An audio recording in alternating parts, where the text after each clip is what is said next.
মই কৈছোঁ যে নিযুক্তি দিব লাগে। যদি আপোনালোকে নিযুক্তি দিব নোৱাৰেও, যদি এনেকুৱা কোনো ডিপাৰ্টমেণ্ট আছে জিলাত যে তাত অলপ কম কাম থকা, তেওঁলোকক তাত নিয়োগ কৰিব পাৰি নেকি? যাতে তেওঁলোকে জাষ্ট চোৱা চিতা কৰাৰ কাৰণে, কাৰণ প্ৰপাৰ্টি ৰক্ষণাবেক্ষণ দিব লাগিব। সেইকাৰণে আপুনি এই ব্যৱস্থাটো ল'ব। Honourable minister. মাননীয় বিধায়ক দিগন্ত বৰ্মন ডাঙৰীয়াই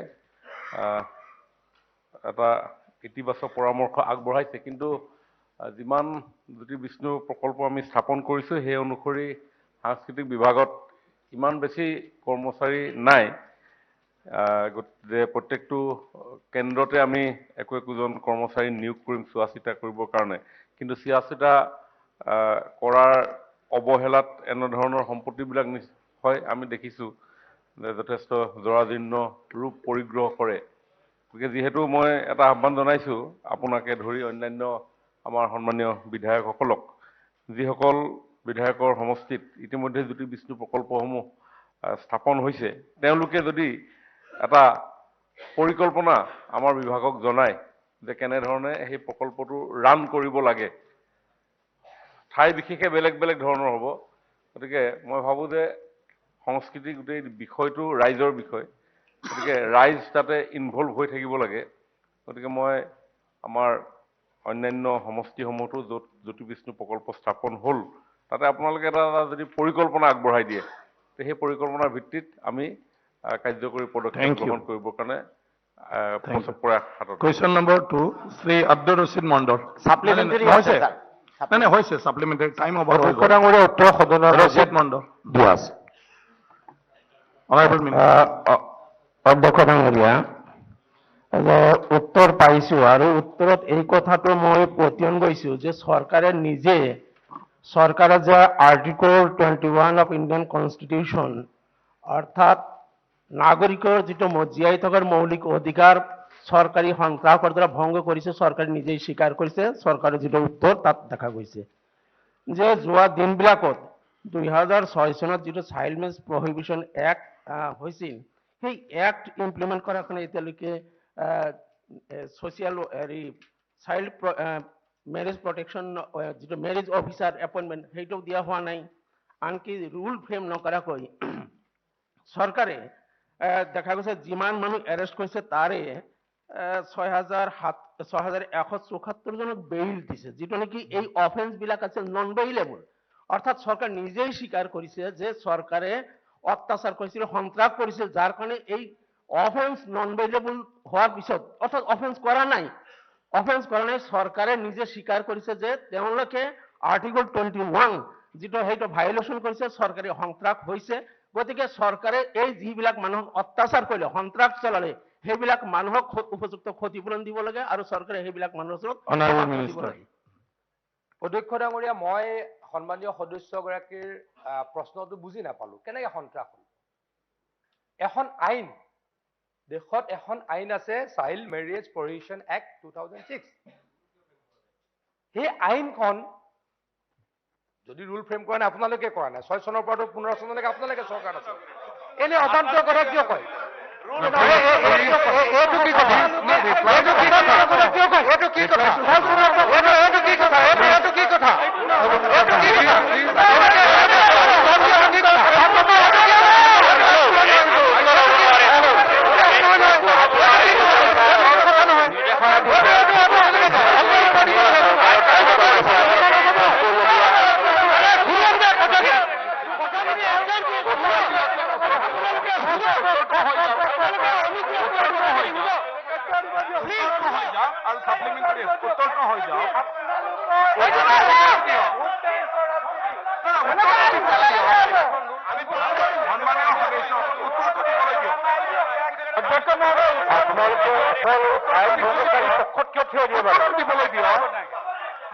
উত্তৰটো দিবলৈ দিয়ক।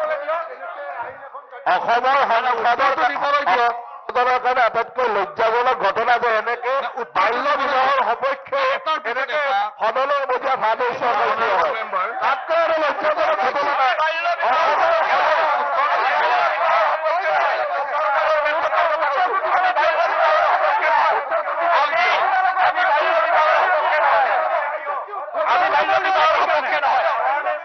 আমি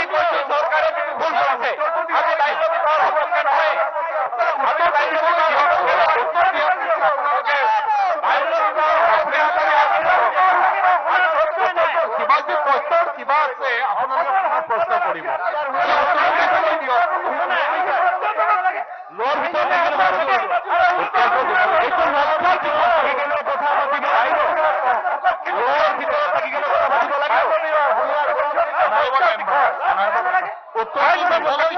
উত্তৰটো যদি দিবলৈ নিদিয়ে কেনেকৈ হ'ব উত্তৰটো দিবলৈ দিয়ক না কুৱেশ্যনেৰে কুৱেশ্যন কৰিছে ছাপ্লিমেণ্টাৰী কুৱেশ্যন হ'ব উত্তৰটো নহয় সেইটো আপোনালোকে পিছত কওক প্ৰথম শুনিটো লওক প্ৰথম শুনিটো লওক অখিল গগৈ আপুনি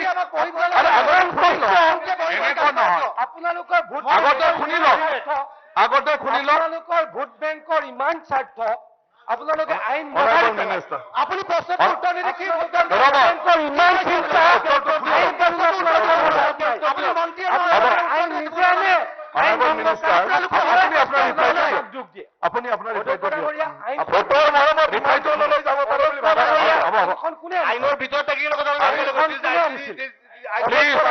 প্লিজ এই সদনত যেতিয়া MMR কথা ওলাই IMR কথা ওলাই তেতিয়া আপোনালোকে আমাকে গালি পাৰিব MMR IMR maternal mortality rate infant mortality rate তাৰ কাৰণ কি এই বিলো এজ বিবাহ এই বাল্য বিবাহ তাৰ কাৰণে যেতিয়া আমাৰ তাৰ কাৰণে আপোনালোকে কৰিব পাৰিব ৰিপ্লাইটো লৈ লওক ন মেটাৰনেল মৰ্টেলিটি ৰেট কমাবৰ কাৰণে আপুনি বেআইনী কাম কৰিব আপুনি আপোনালোকে যেনেকৈ কৰিছে কুৱেশ্যন নম্বৰ 3 চক্ৰধৰ গগৈ শ্ৰী চক্ৰধৰ গগৈ শ্ৰী চক্ৰধৰ গগৈ শ্ৰী চক্ৰধৰ গগৈ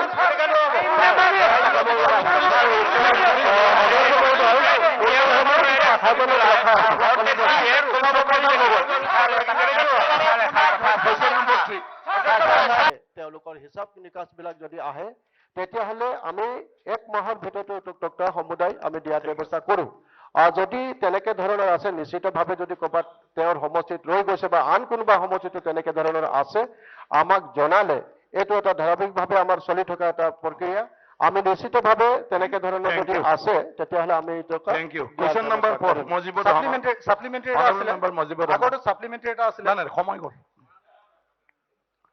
অধ্যক্ষ ডাঙৰীয়া উত্তৰ সদনৰ মজিয়াত দিয়া আছে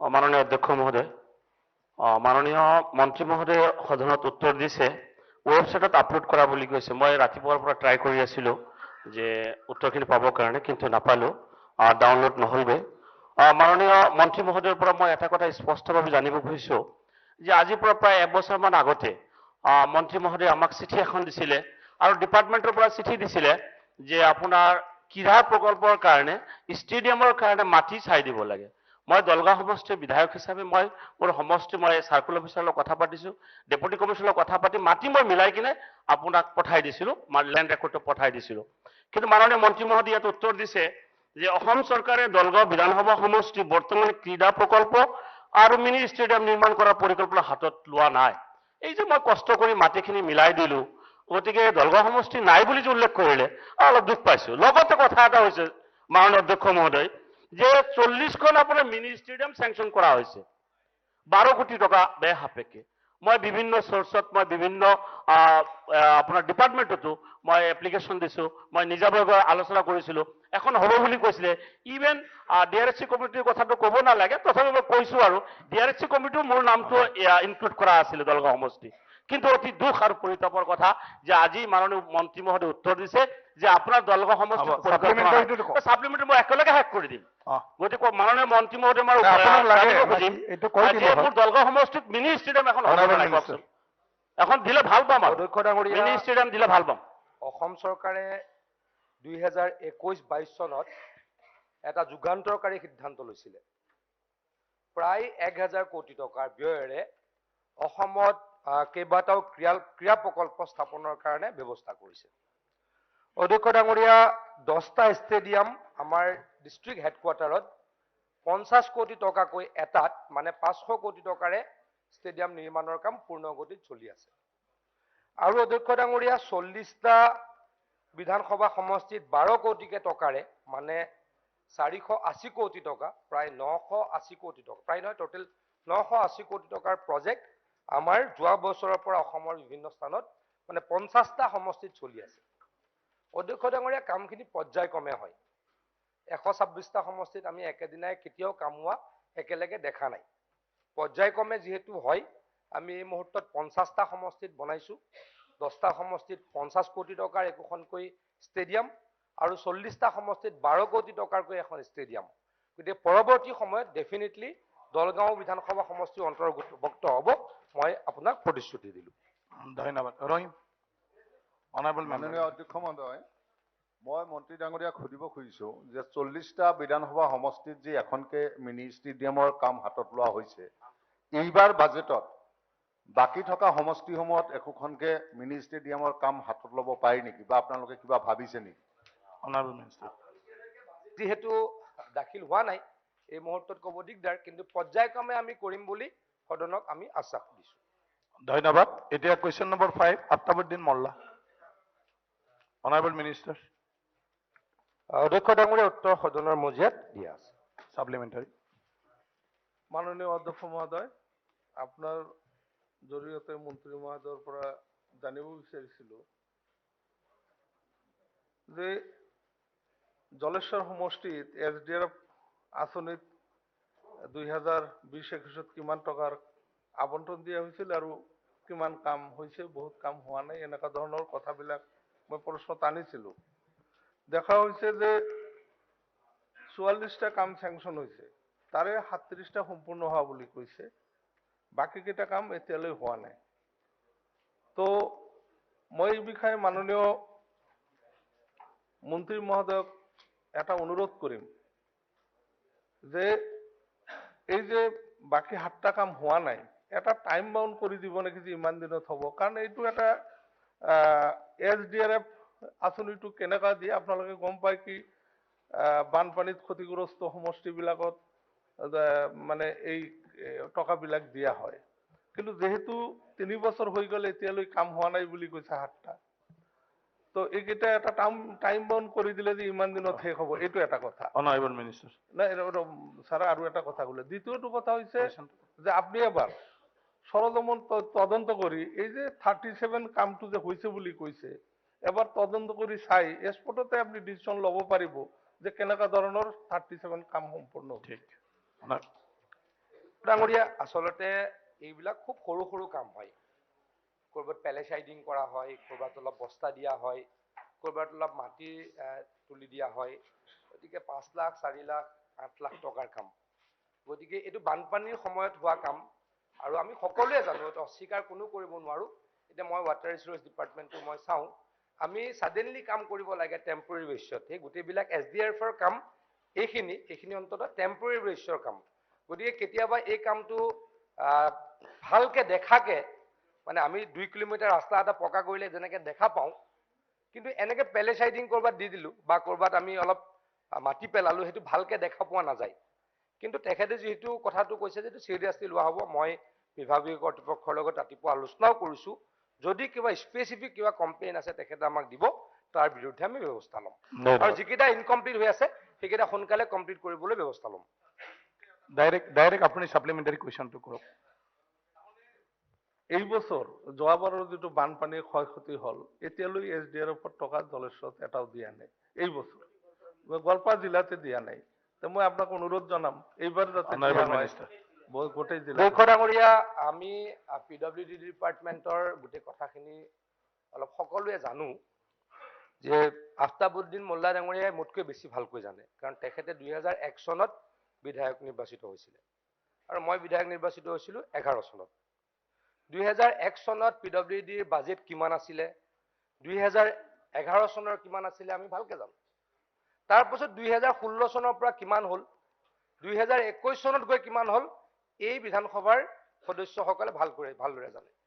আজিৰ পৰা 20 বছৰ আগত আমি চাগে 1 কোটি টকাও এটা সমষ্টিত এবছৰত পোৱা নাছিলোঁ। 11 চনত আমি 1 কোটি বা 1.5 কোটি টকা পাওঁ। তাৰ পৰা গৈ গৈ তাৰ অধ্যক্ষ ডাঙৰীয়া PWD বিভাগৰ বাজেট আমি এতিয়া প্ৰত্যেক সমষ্টিত বছৰত 40 কোটি 50 কোটিলৈকে দিয়াৰ ব্যৱস্থা কৰিছো আৰু সকলোৱে পাইছে কোনো অস্বীকাৰ কৰিব নোৱাৰে আপোনালোকেও পায় দাদা সকলোৱে পায় এবাৰ আপোনালোকে চাব এটা সমষ্টিত কৰবাত নাপাব পাৰে এটা সমষ্টি আপুনি এটা এটাকে নকৰিব 90% পাইছে বুলি মই এইটো দিয়তাৰে কম অলপ খলাগিব কথাবিলাক অলপ কথাবিলাক একেবাৰে কিয় হেৰি কৰে কথাবিলাক অলপ ভাল কথাত অলপ সমৰ্থন দিব লাগে চেয়াৰমান তাত বেছি ওলাব পাৰে ব্ৰিজ ট্ৰিজ মানে সকলো আপুনি অকল NLC ল'ব লাগিব এতিয়া মন্ত্ৰী মহোদয় এক মিনিট ক'বলৈ চান্সটো দিয়ক মন্ত্ৰী মহোদয় এইবাৰ SDRF টো পোৱা নাই বুলি কৈছে গতিকে মই এইটোৱে কৈ আছো গতিকে এতিয়া আগৰ PWD আৰু এতিয়া PWD বৃহৎ পাৰ্থক্য আৰু সকলোকে আৰু ৰাস্তা লাগে 40 কোটি পোৱা বিধায়ক দুগৰাকীয়েও কয় যে মোক আৰু 20 কোটি লাগে হয়নে নহয় কওক অস্বীকাৰটো কোনো কৰিব নোৱাৰে গতিকে যিহেতু PWD বিভাগে 40 কোটি 50 কোটি দিয়ে আছে গতিকে SDRFৰ টকা এবাৰ দিয়া হোৱা নাই কিন্তু কামখিনি কৰি দিয়া হ'ব মই আপোনালোকক আশ্বাস দিছোঁ ঠিক আছে ধন্যবাদ কমল একদম স্পেচিফিক স্যাৰ গভৰ্ণমেণ্টে গুড গভৰ্ণেন্সৰ কথাটো কয় মই মন্ত্ৰী মহোদয়ৰ পৰা এটা বস্তু জানিব বিচাৰিছো যে মন্ত্ৰী মহোদয়ে ক'লে যে PWDৰ ফাণ্ডটো বাঢ়িছে এইটোৰ অৰ্থ এইটো নেকি যে 20 মিটাৰ ৰাস্তা ৱাছ আউট হৈছে আপোনালোকে তৎপৰতা লৈ কেনে আপোনালোকে স্কিমখিনি আনালে আপোনালোকে ফটো মাৰি কেনে আমি মানে হুলস্থুল লগাই দিছিলে কিন্তু আল্টিমেটলি আমি দেখা পালো এই 20 মিটাৰৰ কাৰণে স্যাৰ গোটেই 2 কিলোমিটাৰ ৰাস্তাটো বেয়া হৈ গৈছে এইটো কাৰণে মন্ত্ৰী মহোদয় কম যে 50 কোটি আপোনালোকে দিব এইটো পিছৰ কথা কিন্তু আগতে কিন্তু এনেকুৱা হৈছিলে যে ৰাস্তা যেতিয়া বেয়া হয় 2 কিলোমিটাৰ 5 মিটাৰ 10 মিটাৰ সেইখিনি বস্তু আপোনালোকে ঠিক কৰক নহলে 2 কিলোমিটাৰ ৰাস্তা যিটো আছে এইটো ৰাস্তা হেয়া হৈ যাব এইটো কাৰণে মন্ত্ৰী মহোদয় মানে পজিটিভলি উত্তৰটো দিয়ক কেতিয়া কৰিব এইটো জানিব বিচাৰিছো আপোনালোকে ৰিপেয়াৰিঙৰ টকা আকৌ পাবই প্ৰত্যেকটো সমষ্টিৰ ৰিপেয়াৰিঙৰ টকা এই বছৰ ধৰা হ'বই গতিকে কামখিনি হ'বই কিন্তু আপোনাক ৰাস্তাটো এতিয়া বন্ধ হৈ আছে বহুতকেইটা ৰাস্তা আপোনাক এইটো কাৰণে কৈছো আপোনালোকে ইমিডিয়েট দি কেনে ৰাস্তাটো চালু কৰক এটা উত্তৰ কৰিমগঞ্জ সমষ্টিত এটা কাম কৰো আমি ৰিপেয়াৰিঙৰ টকা অহা বছৰ দিওঁ এই কামখিনি কৰি দিওঁ তেখেতে যদি কয় আহাবাৰ তেখেতক টকা নালাগে থ্যাংক ইউ কৰি দিম কোৱেশ্চন নম্বৰ 6 শ্ৰীমতী নন্দিতা দাস অধ্যক্ষ ডাঙৰীয়া উত্তৰ সদনৰ মজিয়াত দিয়া আছে মোৰ যিখিনি ৰিপ্লাই পাইছোঁ মই ৰিপ্লাইত সম্পূৰ্ণ স্পেচিফিক কথাটো ইয়াত ফুটি উঠা নাই মই যিটো কৰিছিলোঁ যে মোৰ সমষ্টিত SPT ব্ৰিজৰ সংখ্যা কিমান তো ইয়াতে 22খন দিয়া আছে আৰু ইয়াত মেৰামতি কৰিবলগীয়া SPT ব্ৰিজৰ সংখ্যা 15খন দিয়া আছে আচলতে মই কুৱেশ্যনটো কৰিছিলোঁ যে মোৰ সমষ্টি এটা বৃহৎ এটা অঞ্চল য'ত বহুত ব্ৰিজ আগৰ পৰা কৰিব লগা থাকি গ'ল কিছুমান মিছিং ব্ৰিজ আছে PMGSY যেতিয়া ৰাস্তা হৈছিলে তেতিয়া কিছুমান ব্ৰিজ বনোৱা নহ'লে ইয়াৰ বাহিৰেও বহুত সৰু সৰু নদী আছে বা সৰু সৰু কিছুমান অঞ্চল আছে য'ত SPT ব্ৰিজৰ প্ৰয়োজন আছে সেই হিচাপে ডিপাৰ্টমেণ্টৰ ফালৰ পৰা এটা সাৰ্ভে কৰি কেনে প্ৰায় 97খন ব্ৰিজ তাৰমানে অলৰেডি লিষ্টেড হৈছে তো আউট অফ 97 মই সেইকাৰণে এই আউট অফ 97 কিমানখন ব্ৰিজ কৰিব এইটোহে কুৱেশ্যন কৰিছিলোঁ বাট ইয়াতে যিটো তথ্য দিছে যে 22খন ব্ৰিজ বহুত পুৰণি লিষ্টেড যাৰ পিছত কোনো সাৰ্ভে নতুনকৈ হোৱা নাই পুৰণি 22খনকে ইয়াত উল্লেখ হৈছে ইয়াৰ পাছত যিটো দিছে যে 15খন ব্ৰিজ ইয়াতে মেৰামতি কৰা হ'ব কিন্তু মই জানাত মই বিভাগৰ লগত যোগাযোগত আছোঁ মই জানাত SPT ব্ৰিজৰ মেৰামতিৰ বৰ্তমান কোনো আঁচনি নাই মুখ্যমন্ত্ৰী ডাঙৰীয়াৰ নামত যি 4টা স্কিম চলি আছে তাতে SPT ৰিপেয়াৰিঙৰ কোনো স্কিম নাই সো মন্ত্ৰী মহোদয়ৰ পৰা মই জানিব বিচাৰিছোঁ যে এই যে ব্ৰিজবোৰ SPT ব্ৰিজবোৰ বহুত জৰাজীৰ্ণ অৱস্থা হৈ গৈছে ইয়াত আজি কেইবছৰ ধৰি মেৰামতি হোৱা নাই সো এইবোৰ ব্ৰিজ যদি মেৰামতি নকৰে তেতিয়াহ'লে আমাৰ যিটো চলাচল কমিউনিকেশ্যনটো সম্পূৰ্ণ বন্ধ হৈ যাব নাম্বাৰ 1 নাম্বাৰ 2 কথাটো মই আগতে কৈ দিব বিচাৰিছোঁ অধ্যক্ষ মহোদয় মোৰ সমষ্টিত এখন দলঙৰ অতি প্ৰয়োজন যিখন জলজলি নদীৰ ওপৰত যিখন দলং ভোকৰাদিয়া পাহাৰপাৰা কানেক্টেড 2016 চনৰ পৰা যেতিয়া মই বিধায়ক হৈছোঁ তেতিয়াৰ পৰা মই কণ্টিনিউয়াছলি কুৱেশ্যন কৰিয়ে গৈছোঁ আৰু ডিপাৰ্টমেণ্টৰ সকলো মানুহে জানে যে এইখন দলং কিমান দৰকাৰী এইটো নগৰবেৰা অঞ্চলত এই দলংখন তো এই কাৰণে মই অনুৰোধ কৰিছোঁ যে আমাৰ ৱৰ্ল্ড বেংকৰ পৰা মোৰ স্যাৰ এইটো সেকেন্ড কথাই কৈ আছোঁ মই আপুনি কি জানিব বিচাৰে নালাগে মই একেবাৰে কৈ দিলোঁ আৰু সো এই যে মোৰ যিখন জলজলিৰ ওপৰত যিখন দলং অধ্যক্ষ মহোদয় এখন কেতিয়া বনাব এইটো মানে অতি দৰকাৰী এই কথাটো ডিপাৰ্টমেণ্টে জানে সকলো জানে আমাৰ ইনচাৰ্জ মিনিষ্টাৰ পাটোৱাৰী ডাঙৰীয়াও ভেৰি ইণ্টাৰেষ্টেড বাট এইখন কিয় হৈ উঠা নাই তো এই দুটা বস্তু মই কুৱেশ্যনটো একেলগে কৰি দিলোঁ অধ্যক্ষ ডাঙৰীয়া আমি প্ৰায় 1000খন SPT ব্ৰিজ আমি কংক্ৰিট ব্ৰিজলৈকে ৰূপান্তৰ কৰাৰ কাৰণে আমি ৱৰ্ল্ড বেংকৰ পৰা ধনৰ আবণ্টন পাইছোঁ আৰু তেখেতৰ সমষ্টিত আমি 5খন ব্ৰিজ এই আঁচনিৰ অধীনত চেংচন কৰিছোঁ গতিকে তেখেতৰ কামখিনি পৰ্যায়ক্ৰমে আৰম্ভ হৈছে অনাগত ভৱিষ্যতত তেখেতে যেনেকৈ কৈছে জলজলিৰ ব্ৰিজেই হওক বা SPT ব্ৰিজৰ কনভাৰ্জন বা ৰিপেয়াৰমেণ্ট হওক গোটেইখিনি পৰ্যায়ক্ৰমে কৰিবলৈকে প্ৰচেষ্টা লোৱা হ'ব অকমান এটা ৰৈ গৈছে কোনটো কৈছে আপুনি কৈ স্যাৰ মানে ইয়াতে কুৱেশ্যনাৰ মোক ক'বলৈ দিয়ক স্যাৰ মানে ইয়াতে যিখন 5খন কৈছে please silent please sir please কথাটো মই কৈছো যে ইয়াতে যিখন 5খন কৈছে ৱৰ্ল্ড বেংকৰ পৰা একচুৱেলি 6খন লৈছে অনাৰেবল মিনিষ্টাৰ অধ্যক্ষ মহোদয় মই কৈছো কি ইয়াতে 5খন উল্লেখ আছে বাট একচুৱেলি মই জানাত 6খন লৈছে তো ইয়াতে 6খনহে থাকিব লাগিছিলে 6খন আমি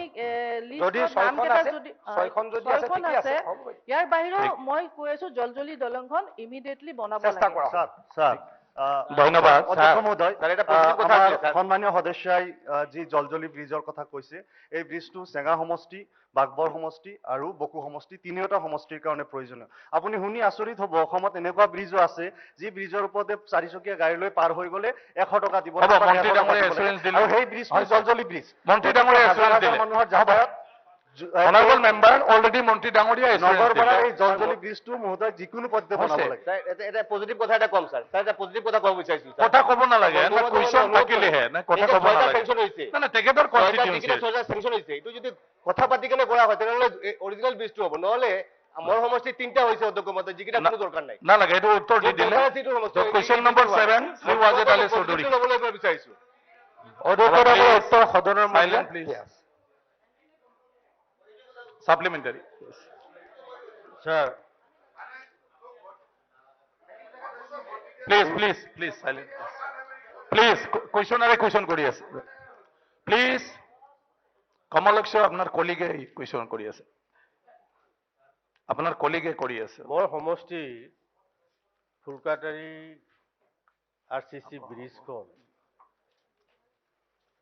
একচুৱেলি SOPD গোটেই সমষ্টিৰ কাৰণে পইচা দিছিলে গোটেইখিনি পইচা মই দলংখনত দি দিছিলোঁ মানে দলংখন খুব ইম্পৰ্টেণ্ট মানে প্ৰায় 1 লাখৰ বেছি মানুহৰ যোগাযোগৰ সেই জেগাটো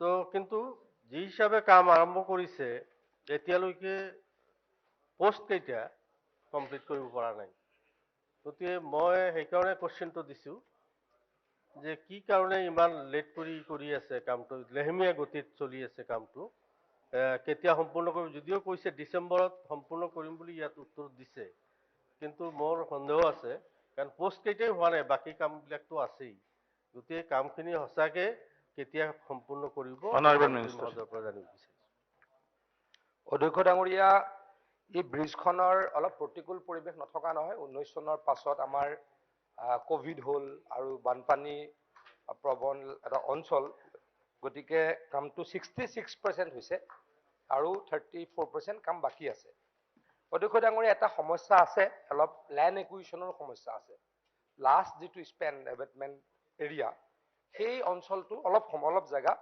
ল্যান্ড একুইজিশ্যনৰ ইস্যু আছে আমি DC মানকাছাৰক ইতিমধ্যে আহ্বান জনাইছো DC ধুবুৰী নহলে মই দুইজনৰ লগতে কথা পাতিছো ৰাতিপুৱা মই কনফিউজ অলপ তথাপিও দুইজনকে কোৱা হ'ল তেওঁলোকে কৈছে অতি সোনকালে 1 মাহৰ ভিতৰত ল্যান্ড একুইজিশ্যনৰ সমস্যাখিনি সমাধান কৰি দিব আৰু বিভাগীয় কৰ্তৃপক্ষৰ লগতো আলোচনা কৰিছো আনকি মই ঠিকাদাৰ গৰাকীৰ লগতো আলোচনা কৰিছো যিমান সোনকালে পাৰি কামখিনি আমি সম্পূৰ্ণ কৰি দিম ধন্যবাদ এটা question number 8 Shri chairman Ali Ahmed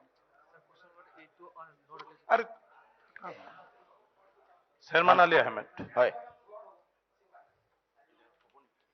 মাননীয় অধ্যক্ষ মহোদয় উত্তৰ সদনৰ মধ্যে দিয়া আজি যিখিনি উত্তৰ দিছে these are blatant lies নাই অনাৰেবল মিনিষ্টাৰ কলে তেখেতে অনাৰেবল মিনিষ্টাৰ কলে স্যাৰ ৰেভিনিউ মিনিষ্টাৰ উইল কলে sir okay these are blatant lies and this house is being misled. মই কেইটামান পইণ্ট কৈ দিছো 3 নম্বৰত কৈছে no families outside the 400 bigger land. This is the detailed letter I did address to the DC য'ত 17টা family আপোনাৰ সেই 400 বিঘাৰ বাহিৰত তেওঁলোকক এভিকশন কৰা হৈছে. This is one lie. Another কৈছে যে no families are rendered landless. ইয়াতে 35টা family landless. No families are landless বুলি কওঁতে this should be supported by the dag number patta number of the people. They have not supported. This is lie. Number 3, তাত বহুতো মানুহে মই detail list দিছো DC সাহেবক 17 জানুৱাৰী 23 যে বহুত মানুহে এই মাটিখিনি বিক্ৰী কৰিছে তেওঁলোকৰ বিৰুদ্ধে ব্যৱস্থা ল'ব লাগে উত্তৰত আহিছে the letter has been sent to the circle officer 17 জানুৱাৰীৰ পৰা আজিলৈ অকল সাৰ্কেল অফিসাৰক চিঠিখন দিয়ে গভৰ্ণমেন্ট কিয় শান্ত থাকিলে number 1 number 2 this illegal eviction outside the 400 বিঘা কোনে কৰিছে ভুলটো কোনে কৰিছে সাৰ্কেল অফিসাৰে কৰিছে তেও লোকাল অফিসাৰ আৰু এই চিঠিখন there were 17 families who were evicted outside the plot of 400 bigha now I have written a letter to the DC উত্তৰত কোৱা হৈছে যে এইবোৰ সব সাৰ্কেল অফিসাৰক ফৰৱাৰ্ড কৰিছো যোনে ক্ৰাইম কৰিছে তাৰ ওচৰত ফৰৱাৰ্ড কৰি পেলাই আপুনি কি ৰিপ্লাই পাব so these are all blatant lies I would like to request you honor আপুনি সাপ্লিমেন্টারি টু কৰক এটা মই সব গম পালে হয় এতিয়া কোৱেশ্চন এটো ৰিপ্লাই আপুনি এটা সাপ্লিমেন্টাৰি এনে দিছন কি জানিব বিচাৰে that is I am going now I would like to request you honorable speaker sir please give a house committee inquiry please give a house committee inquiry this is a very serious matter I am claiming that the honorable minister has misled this house by giving false information. Now he will. No, minister will reply. DRB, he has already given no. reply. You please don't accuse like this. You just inform me, Okay, and minister will reply. Okay, let him reply. Honorable Minister. Honorable Speaker, sir. Gov Khasland ইতিমধ্যে চট্টকণত যেটো NC ভিলেজটো gov খাছলেন হেতুটো 1886 ALR এক মতে rule 18 মতে affection হবই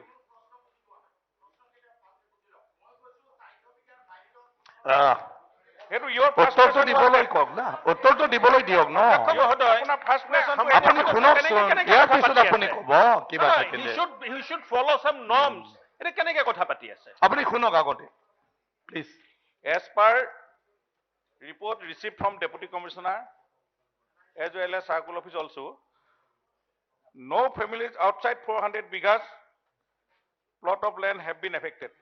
Eto detail DC pura ahise report Circle Office pa ahise aru 45 family yate affect hoise aru out of 45 family apunaloke moi hodona janabo bisaisu tare 20 jonor PP potas 24 জনৰ AP potash আৰু এজনৰ এনচিট এজন মাত্ৰ এনচিট তেওঁ দাগ আছে বাহিৰত মাটি আছে তেওঁলোকৰ আউটসাইডত গতিকে কাৰ কিমান মাটি আছে এখন ডিটেইল আছে মোৰ হাতত ইয়াতে আপোনালোকক মই ডিটেইল কৈ দিব পাৰো ইয়াত 3 বিঘা 5 বিঘা 6 বিঘা লৈকে তেওঁলোকৰ প্লিজ ডিটেইল আছে অনাৰেবল এমএলএ মই লিষ্টখন সাবমিট কৰিম আছে লিষ্ট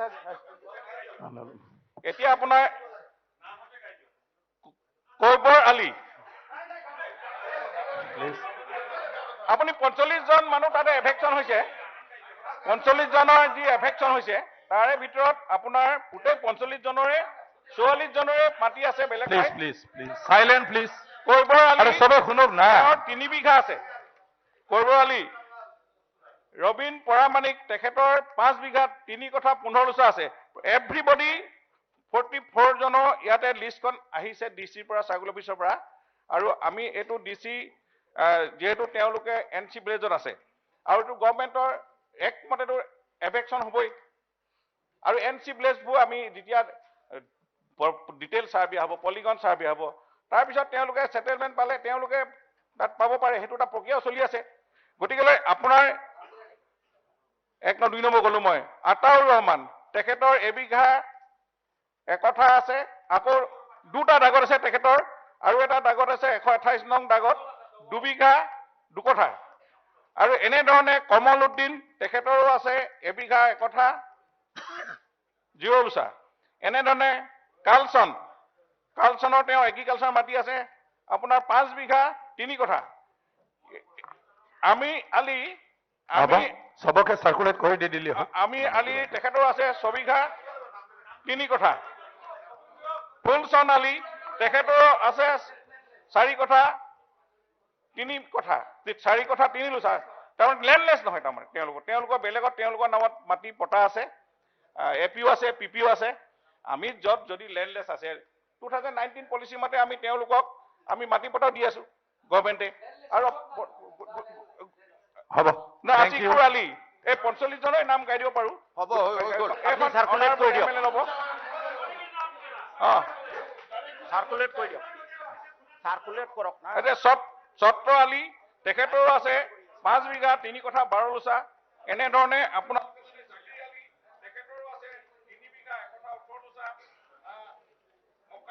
আলি হ'ব আপুনি সাৰ্কুলেট কৰে দি দিও। এখন মই সাৰ্কুলেট কৰি দিম। Thank you. এটা question number 9 Shri Teraj Gowala. Question আছে। হ'ব হৈছে আৰু হ'ব স্যাৰ অসম চৰকাৰৰ চাহ জনজাতি কল্যাণ বিভাগৰ কোয়েশনারে অন্যতম মহোদয় কোয়েশনারে আফটার কোয়েশন এটা সাপ্লিমেন্টারি পায়। আরে হেতুই তো এটু বিএসসির সিদ্ধান্ত, এটাই তো কোয়েশ্চন করি বিএসসির সিদ্ধান্ত অন্যতম মহোদয় কোয়েশনারে আফটার কোয়েশন এটা সাপ্লিমেন্টারি পায়। এটু আজি তেখেতক দিয়া নহল। মাননীয় মহোদয় আমি তো আপনার পৰা জাস্টিস বিচাৰিম। না প্লিজ সকলো সদস্য সমান, গতিকে আফটাৰ কোয়েশন মেম্বাৰৰ ৰাইট এটা সাপ্লিমেন্টাৰি পোস্ট দিব পাৰে। প্লিজ এইটো আপুনি কাৰ্টেল কৰি দিলে এই চাকৰিৰ ক্ষেত্ৰতো চাহ জনগোষ্ঠীৰ লোকসকল যোগ্যতা বা অৰ্হতাৰ আধাৰত চাকৰি নাপাব। কাৰণ এতিয়া আমি অন্যান্যসকলে স্কুল পঢ়ি শেষ কৰিলে আমাৰ এই জনগোষ্ঠীৰ লোকসকল এতিয়া স্কুললৈ গৈছে। সেই সময়ত মই ভাবো দয়াল দাস পানিকাৰ যি 25,000 টকা অনুদান সংস্থাপনৰ কাৰণে দিছে, মই ভাবো এইটো ন্যূনতম 2 লাখ টকা কৰিব নেকি। দ্বিতীয়টো হ'ল আগতে চাহ জনগোষ্ঠী কৃষকসকলক পাৱাৰ টিলাৰ দিয়া হৈছিল। এতিয়া দিয়া তথ্য মতে পাৱাৰ টিলাৰ কাৰ্যসূচীটো বন্ধ হ'ল নেকি, কাৰণ বহুত বছৰ হ'ল আজি আমাৰ গভৰ্ণমেণ্টৰ পিছত আমি পাৱাৰ টিলাৰটো পোৱা নাই। তৃতীয়তে নিবনুৱাসকলক অটো ভেন দিয়াৰ ব্যৱস্থা আছিলে, অটো ভেনবিলাকো দিয়া হোৱা নাই। এইবিলাক বন্ধ হ'ল নে দিয়া হ'ব, এই কথাটো মই জানিব বিচাৰো। অধ্যক্ষ ডাঙৰীয়া, ইতিমধ্যে উত্তৰ মই দিছিলোঁ। মাননীয় তেৰেছ গোৱালা ডাঙৰীয়াক মই জনাব বিচাৰিম সদনত যে চাহ জনগোষ্ঠীৰ লোকসকলৰ পৰিয়ালৰ 10 বিঘাতকৈ কম ভূমি থকা 20 পৰা 35 বছৰ বয়সৰ যিসকল শিক্ষিত নিবনুৱা যুৱক যুৱতী আছে, তেখেতসকলক 25,000 টকাকৈ দয়াল দাস পানিকা নামৰ যি আঁচনি আছে, এই আঁচনিৰ জৰিয়তে তেখেতসকলক এই অনুদান প্ৰদান কৰা হয়।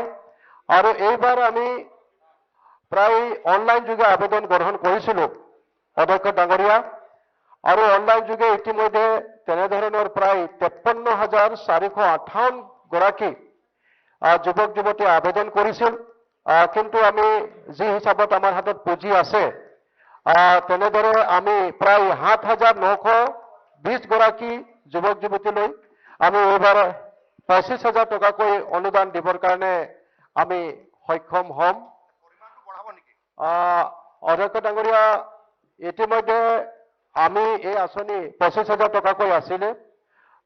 নিশ্চিতভাৱে আমি এইখন এখন বোৰ্ড আছে, বোৰ্ডত যদি আমি আলোচনা কৰোঁ, তেৰেছ গোৱালা ডাঙৰীয়া নিজেও এইখন বোৰ্ডত আছে। তো গতিকে অদূৰ ভৱিষ্যতে যদি তেখেতসকলৰ পৰা পৰামৰ্শ পাওঁ আৰু নিশ্চিতভাৱে আমি সকলোৱে বিবেচনা কৰি পেলাই যদি এইটো আমি বঢ়াব পাৰোঁ, তেতিয়াহ'লে নিশ্চিতভাৱে আগন্তুক দিনত এই টকা তেখেতে যিদৰে কৈছে যে প্ৰায় 25,000 পৰা 2 লাখ টকাকৈ লৈ যাব লাগে, আমি বোৰ্ডত এই কথা আলোচনা কৰি পেলাই আমি মাননীয় মুখ্যমন্ত্ৰী ডাঙৰীয়াক এই বিষয়টো অৱগত কৰিম। যদি তেখেতে অনুমতি প্ৰদান কৰে, তেতিয়াহ'লে নিশ্চিতভাৱে আমি এই বিষয়টো আমি আগুৱাই লৈ যাবৰ কাৰণে সক্ষম হ'ম। এই কথাটো মই তেখেতক জনালো। তাৰ লগতে আমি বাকী অন্যান্য ক্ষেত্ৰতো তেখেতে যিদৰে কৈছিলে আমাৰ যিসকল ছাত্ৰ ছাত্ৰী আছে তেখেতসকলৰ শিক্ষাৰ বাবে আমি তেখেতসকলক স্কলাৰশ্বিপৰ ব্যৱস্থা আমি কৰি আহিছোঁ। এই কথাটো তেখেতে প্ৰশ্ন কৰিছিলে, এই বিষয়ে আমি তেখেতক জনাব বিচাৰিম। পাৱাৰ টিলাৰ অটো ভান এই আঁচনিটো আচলতে আমাৰ 2014-15 পৰাই এই আঁচনিটো আমি লোৱা নাই।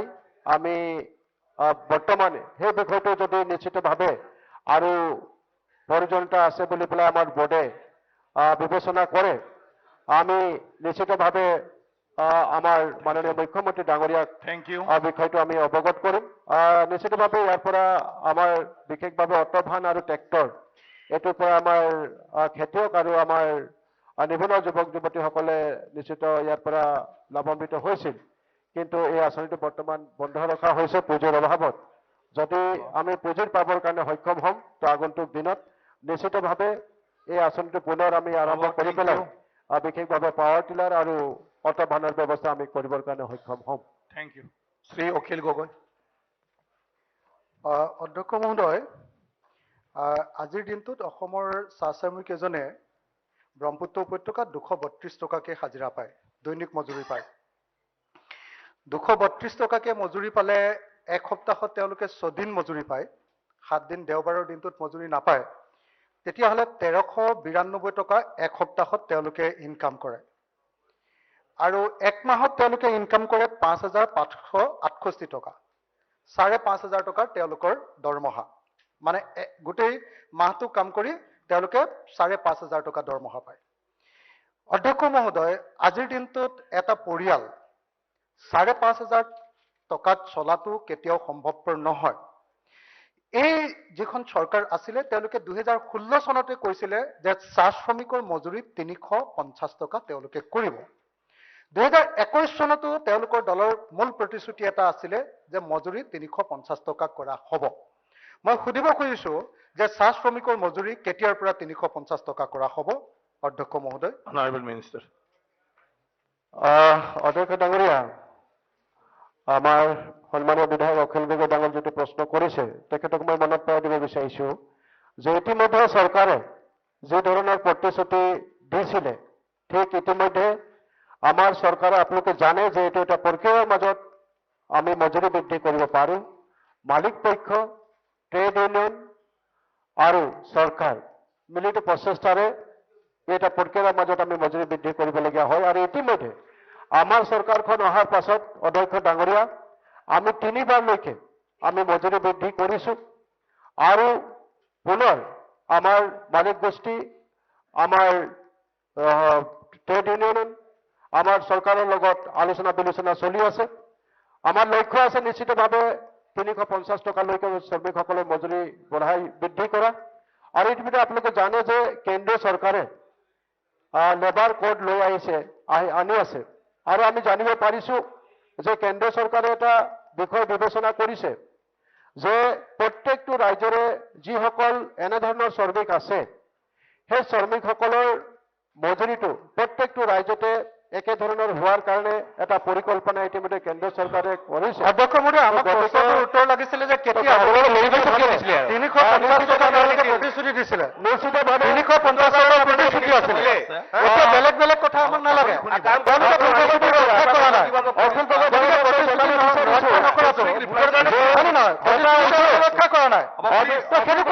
প্ৰতিশ্ৰুতি ৰক্ষা কৰা নাই। কিন্তু চাহ শ্ৰমিকসকলক লৈ ত্যাগ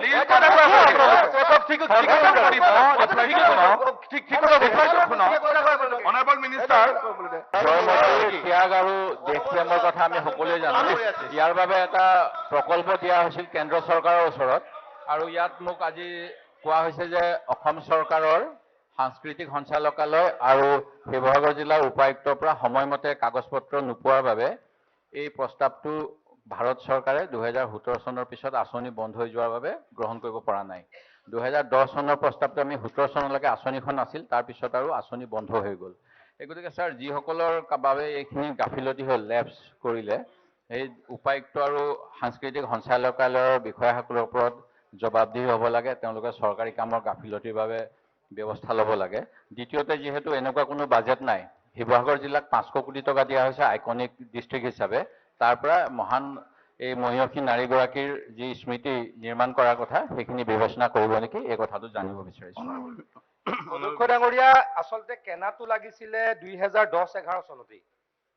গতিকে তেতিয়াই আপুনি যেনেকে কৈছে, যিসকলে কামটো লেহেমীয়া গতিত কৰিলে, তেতিয়াই আপোনালোকৰ চৰকাৰ দিনতে একশ্যন ল'ব পাৰিলে হয়। মই কৈ আছো, মই ফিনিছ কৰি আছো। তাৰমানে 2010-11 আৰে কি ভাই, প্লিজ টাইম নাই। হা কি হৈছে ক'ব লাগে, কথা কিন্তু ক'ব লাগিব ন, মই কথা কিন্তু নক'লে কেনেকে হ'ব। এইটো 2010-11 চনৰ স্কিম আছিলে, NLCPৰ তেতিয়া চেংচন হৈছিলে, মানে ইন প্ৰিন্সিপল। তাৰপাছত এইটো কালচাৰেল ডিপাৰ্টমেণ্টে DPR বনাব লাগিছিলে, আৰু DPR নবনালে 2 মাহৰ ভিতৰত, গতিকে ড্ৰপ হৈ গ'ল। তাৰ পাছৰ পৰা কৰা হোৱা নাই। এইটো কিন্তু 2011-12, গতিকে তেতিয়াই গণ্ডগোলটো লাগিছিল, কেনাটো তেতিয়া লাগিছিল। যি কি নহওক, এটা অত্যন্ত গুৰুত্বপূৰ্ণ কথা, আমি সতী জয়মতীৰ কথা অসমৰ প্ৰত্যেকজন মানুহে আমাৰ মুখে মুখে, আমি সৰুতে সতী জয়মতীয়ে পঢ়োঁ। সতী জয়মতীয়ে কেনেকৈ নিজৰ গিৰিয়েকক বচাবলৈ গৈ নিজৰ জীৱন আহুতি দিছিল। গতিকে এই কথাবিলাকতো সকলোৱে জানো। গতিকে প্ৰত্যেকগৰাকী ব্যক্তিৰ সন্মানৰ সতী জয়মতী। আমি কলাক্ষেত্ৰৰ ব্যৱস্থাটো আমি নিশ্চয়কৈ বিবেচনা কৰিম, কিন্তু ইয়াৰ লগে লগে আমি তেখেতৰ জন্মস্থলীত 4 কোটি টকা ইতিমধ্যে আবণ্টন দিছো মিউজিয়াম, টাই স্কুল আৰু প্ৰতিমূৰ্তি স্থাপনৰ বাবে। অধ্যক্ষ ডাঙৰীয়া, অহা 28 তাৰিখে, এই মাহৰ 28 তাৰিখে এই প্ৰজেক্টটোৰ আধাৰশিলা হ'ব। গতিকে যদিও NLCPৰ কামটো নহ'ল, আপোনালোকৰ দিনতেই নহ'ল, আমাৰ দিনত আমি 4 কোটি টকা দিছো, আমি কামটো 28 তাৰিখে আৰম্ভ কৰিম। আপোনালোকৰ দিনত কোৱাতকৈ সেইটো আমাৰ কওক, এইটো আমাৰ কওক। কলাক্ষেত্ৰখন সেইটো আমাৰ দিনত হৈছিল, এইটো আমাৰ দিনত হৈছিল। আপোনালোকৰ দিনত নহ'ল, আপোনালোকৰ দিনত নহ'ল, আমি এতিয়া কৰিম। মানে জয়মতী কলাক্ষেত্ৰখন হ'ব নে নাই? আপোনালোকৰ দিনত নহ'ল, তেতিয়া আপোনালোকে আছিলে। মই আছিলো অৱশ্যে। আপুনি নহয়, চৰকাৰখনৰ কথা কৈছো, চৰকাৰখনৰ কথা কৈছো। চৰকাৰ, মই মন্ত্ৰী নাছিলো, মানে জয়মতী কলাক্ষেত্ৰখন হ'ব নে নাই?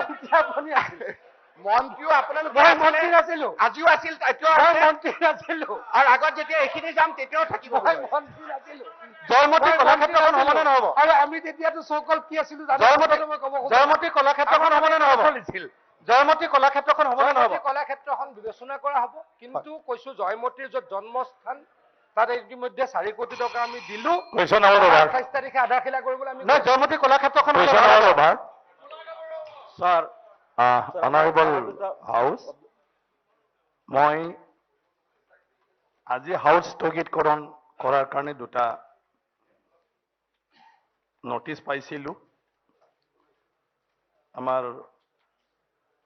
অনাৰেবল সদস্য শ্ৰী হাফিজ বছিৰ আহমেদ ডাঙৰীয়া আৰু তেখেতৰ অন্যান্য সহযোগী সদস্য, আৰু লগতে আমাৰ বিৰোধী দলৰ দলপতি শ্ৰী দিব্যব্ৰত শইকীয়া আৰু তেখেতৰ সহযোগীসকলৰ পৰা মই 2টা যি সভাস্থগিত প্ৰস্তাৱ আৰু ইয়াৰ ওপৰত যিটো আলোচনা বিষয়ৰ কথা উত্থাপন কৰিছে, সেইটো মই অগ্ৰাহ্য কৰিছোঁ।